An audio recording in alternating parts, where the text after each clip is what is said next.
જી સાહેબ, કઈ વેપારીનું અપહરણ કરવામાં આવ્યું હતું, ત્યારબાદ રૂપિયા પરામાં કોણ છે અપહરણકર્તા અને કેટલા અપહરણકર્તાની ધરપકડ થઈ છે?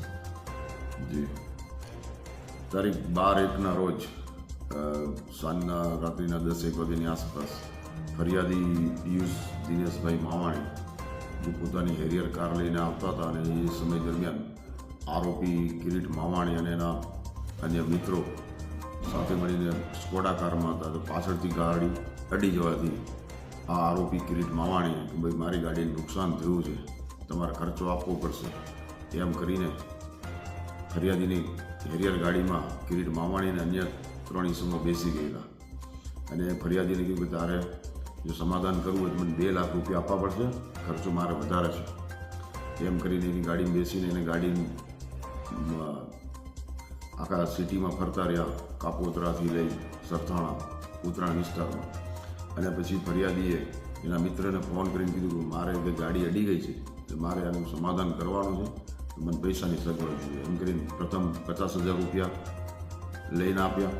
અને જે મિત્ર 50,000 રૂપિયા લઈને આવ્યો હતો એને પણ આ આરોપીએ હેરિયર ગાડીમાં બેસાડી લીધો, એમની સાથે મારઝૂડ કરી અને કે બીજા પાછા રૂપિયા દેવા પડશે એવી ધાક ધમકી આપી બીજા 19,000 રૂપિયા ફરીથી મેળવ્યા લોકોએ.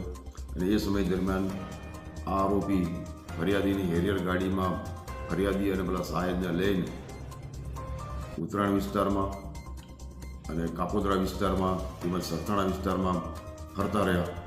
અને પછી પૈસા મળી ગયા બાદ એ લોકોએ આ હેરિયર ગાડીમાંથી ઉતરી ગયા અને કીધું કે જાઓ હવે તમારે જે કરવું એ કરજો અને એમ કરીને જતા રહ્યા. અને આ બાબતે ફરિયાદી પ્રથમ સરથાણા પોલીસ જઈને મળ્યા હતા અને ત્યાંથી એવું જણાવ્યું કે ભાઈ આ બનાવ જે છે ઉત્તરાયણ પોલીસ સ્ટેશનમાં છે.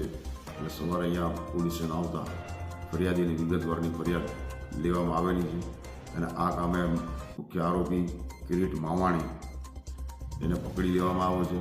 નામદાર કોર્ટમાં રજૂ કરી એના 3 દિવસના કસ્ટડી રિમાન્ડ મેળવ્યા છે. આ કિરીટ માવાણી ભૂતકાળમાં મનીષ કુકરી ગેંગનો એક સભ્ય હતો એવું માહિતી જાણવા મળેલી. સાહેબ, કોઈ ગુનાહિત ઇતિહાસ છે એના? જી, આ કિરીટ માવાણી ઉપર 18થી વધુ જેટલા ગુના દાખલ થયેલા છે. સરથાણા, કાપોદ્રા, ઉત્તરાયણમાં જ ગયા વર્ષે પણ એક ગુનો દાખલ કરવામાં આવ્યો છે, તે છે અમદાવાદ, અલગ અલગ જગ્યાએ આના ઘણા ગુના દાખલ છે. સાહેબ, આરોપી છે જ્યારે પોલીસ પકડવા ગઈ ત્યારે પોલીસની ગાડીને બી ટક્કર મારી હતી. એ ટક્કર મારી કે એવું નહીં, પોલીસની ગાડી સાઈડ પરથી નીકળી ગઈ એવું જણાવે છે.